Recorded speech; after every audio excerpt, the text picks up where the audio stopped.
कभी भी किसी का अपमान मत करो दोस्तों। आप शक्तिशाली हो, यह बहुत अच्छी बात है, लेकिन समय आपसे भी ज्यादा शक्तिशाली है, यह कभी मत भूलो। नमस्कार दोस्तों, मैं ज्योतिष आचार्य सचिन कुकरेती आपका अपने चैनल नीलकंठ ज्योतिष में हार्दिक अभिनंदन करता हूं। दोस्तों, आज का ज्योतिष का कार्यक्रम बहुत खास है, बहुत विशेष है। जिन व्यक्तियों का नाम के लेटर यानी कि के अक्षर से शुरू होता है, उनके लिए तो बहुत विशेष है। अगर आपका नाम के से शुरू होता है तो फिर तो आप ये वीडियो जरूर देखिएगा। अगर नहीं होता, आपके कोई दोस्त है, कोई शत्रु है, कोई घर परिवार में है, कोई रिलेशन में है, कोई फैमिली में कोई भी अगर है, तो शेयर कीजिएगा और जानिएगा, क्योंकि आज वो जानकारी मैं आपको देने जा रहा हूं जो आज से पहले मैंने कभी दी नहीं अपने चैनल में। क्योंकि बहुत सारे लोगों के कमेंट्स थे, बहुत सुझाव थे कि आप सभी राशियों पर वीडियो लेकर आते हैं, सभी राशियों पर, लेकिन कभी भी लेटर पे वीडियोस लेकर नहीं आते। मेष, वृषभ, मिथुन, कर्क, सिंह, कन्या, तुला, वृश्चिक, धनु, मकर, कुंभ और मीन, सभी राशियों पर वीडियो आती है। लेकिन ये सीरीज हम लेकर आए आपके सुझाव द्वारा सभी लेटर्स पे। तो आज हम के नाम वाले व्यक्तियों के बारे में बहुत डिटेल में जानेंगे कि कौन सी राशि होती है आपकी। क्योंकि जिन व्यक्तियों को, बहुत सारे लोग हैं भाई हमारे अर्थ में, जिन व्यक्तियों को अपनी राशि नहीं पता, वो कैसे जानेंगे अपने बारे में, कैसे जानेंगे? तो चलिए आज मैं आपको सब कुछ बता देता हूं के नाम वाले व्यक्तियों की कौन सी राशि है, उनका गुण, उनका अवगुण आपके बारे में, और कौन से वर्ष में, सबसे मुख्य प्रश्न, कौन से वर्ष में जाकर आपका गोल्डन टाइम पीरियड या फिर आपके साथ में कुछ बेटरमेंट होता है आपके करियर में, पर्सनल लाइफ में, फाइनेंस में, फैमिली में, कौन से वर्ष में जाकर अच्छा होने लग जाता है आपके साथ, सब कुछ जानिए। ठीक है, आपको बड़ा मजा आएगा, बस ध्यान से सुनना आप, ठीक है ना। चलिए अब करते हैं शुरुआत। दोस्तों, के नाम से सबसे पहले मैं आपको बता दूं, के नाम से जो राशि निकल कर आती है वो आती है जेमिनी, यानी कि मिथुन राशि आती है नाम के आधार पे, के नाम के आधार पे। और मृगशिरा और आद्रा नक्षत्र आता है इस राशि में। यानी कि सबसे पहले हम ये जान लेते हैं कि कौन से ग्रह का प्रभाव आपके ऊपर सबसे ज्यादा रहता है। बुध का, क्योंकि मिथुन राशि है तो बुध का प्रभाव रहता है। इसके साथ साथ राहु का और मंगल का, बुध, राहु और मंगल का सबसे ज्यादा प्रभाव रहता है आपके ऊपर, जिनका नाम के से शुरू होता है। इसका मतलब क्या है? मिथुन राशि का कभी आपने प्रतीक चिन्ह देखा है? देखिएगा कभी गूगल पे, मिथुन राशि का प्रतीक चिन्ह होता है जुड़वा, और ये तीसरे नंबर की राशि होती है, और वायु तत्व राशि होती है। अग्नि, पृथ्वी, वायु, जल, वायु तत्व राशि, एयर साइन। यानी कि कैसे होते हैं ये लोग? सबसे पहले तो जब इनका प्रतीक चिन्ह जुड़वा है तो ये बड़े ही थोड़े कंफ्यूजन होती है, इनको कंफ्यूजन प्रवृत्ति के होते हैं ये। इसको थोड़ा मैं एक्सप्लेन करूं तो, यानी कि दो नाव पर पैर रखकर, नाव पे पैर रखकर चलने वाले थे, इस पर भी और इस पर भी। यानी कि इसका एग्जांपल कि यहां की भी सोचते हैं, यहां की भी सोचते हैं, ये भी करने की सोचते हैं, ये भी करने की सोचते हैं, फिर ये बाद में परेशान हो जाते हैं, ये बाद में सोचते हैं, कंफ्यूज हो जाते हैं ये। इसके साथ में जो इनकी डिसीजन पावर होती है ना, वो भी थोड़ी कमजोर होती है। इसका भी एग्जांपल आपको दे दूं कि अगर आप कोई चीज परचेज कर रहे हैं, कोई भी चीज आप परचेज कर रहे हैं लाइफ में, छोटी से छोटी, बड़ी से बड़ी, लेकिन आपके जो डिसीजंस है ना वो थोड़े से लो होते हैं, कम होते हैं।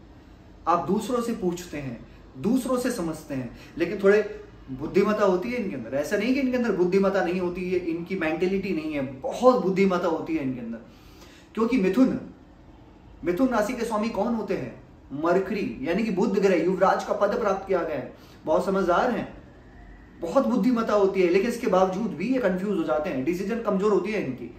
और इसके साथ साथ जब इनके अंदर राहु का प्रभाव है, तो बड़े चतुर होते हैं ये। राहु क्या है? छाया ग्रह है। ये किसी को भी, मतलब कहते हैं, किसी को भी अपनी बातों में फंसा सकते हैं, या इसको ये कह सकते हैं कि अट्रैक्ट कर सकते हैं, या इसको ये कह सकते हैं कि वो कहते हैं कि कुछ भी, इनकी मार्केटिंग, इनकी कम्युनिकेशन स्किल्स बहुत अच्छी होती है। क्योंकि बुध है ना, बुध किस चीज के कारक है? वाणी के, वाणी यानी कि talking, way of talking, communication skills इनकी बहुत अच्छी होती है।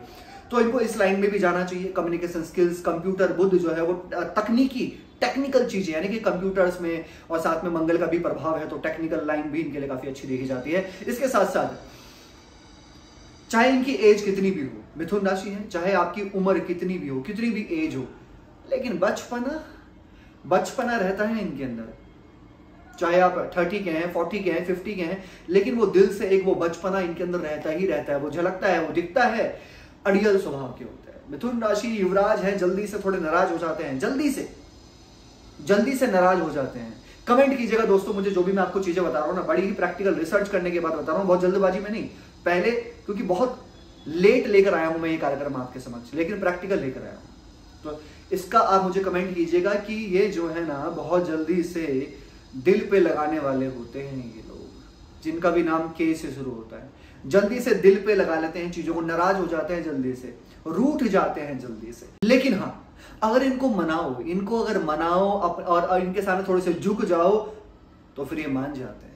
लेकिन अगर इनके सामने एटीट्यूड दिखाओ, के नाम वाले व्यक्तियों के सामने अगर थोड़ा सा एटीट्यूड दिखाओ, ईगो दिखाओ, तो ये बात करना भी बंद कर देते हैं।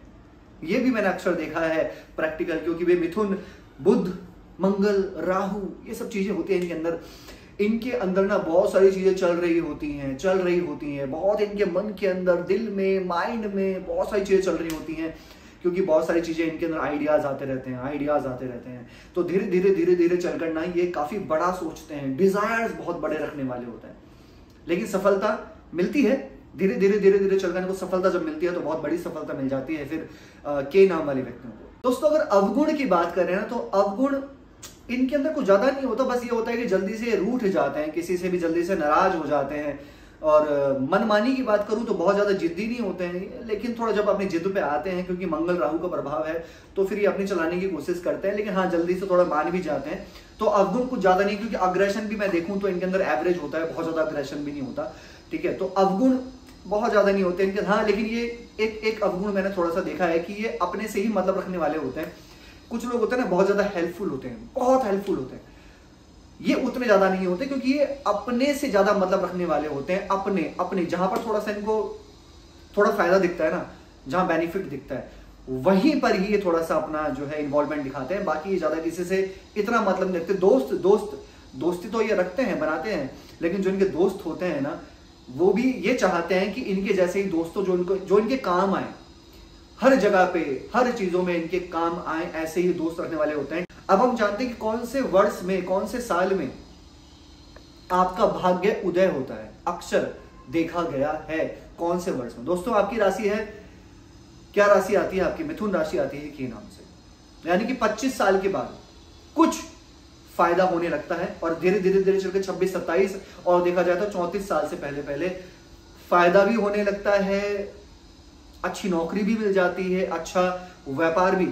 जो भी होते हैं ना के नाम वाले व्यक्ति, थोड़ा सा अपना करने की ज्यादा सोचते हैं, क्योंकि ये नौकरी या किसी के अंडर प्रेशर में काम करना बहुत लंबे टाइम तक पसंद नहीं करते। तो धीरे धीरे व्यापार में भी घुस जाते हैं, व्यापार करना भी, व्यापार इनके लिए अच्छा रहेगा, इनकी कम्युनिकेशन स्किल्स अच्छी होती है इसलिए।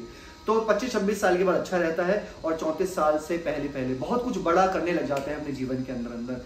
तो दोस्तों बताइएगा मुझे, भाग्योदय का मतलब ये नहीं होता कि आपके पास बहुत सारे पैसे आ गए। भाग्योदय का मतलब होता है कि लाइफ में परिवर्तन आना, बेटरमेंट आना, फैमिली में, फाइनेंशियली, पर्सनल लाइफ में, चाहे आपकी तबियत खराब है, कुछ भी, तो थोड़ा धीरे धीरे बेटरमेंट आने लग जाता है आपके जीवन में। कमेंट करके बताइएगा दोस्तों आप, ठीक है। अगर आपका नाम कैसे नहीं है तो फिर शेयर कीजिएगा, जिनका भी होता है। कैसे लगी आपको वीडियो? लाइक कीजिएगा, शेयर कीजिएगा, बने रहेगा हमारे साथ में। धन्यवाद।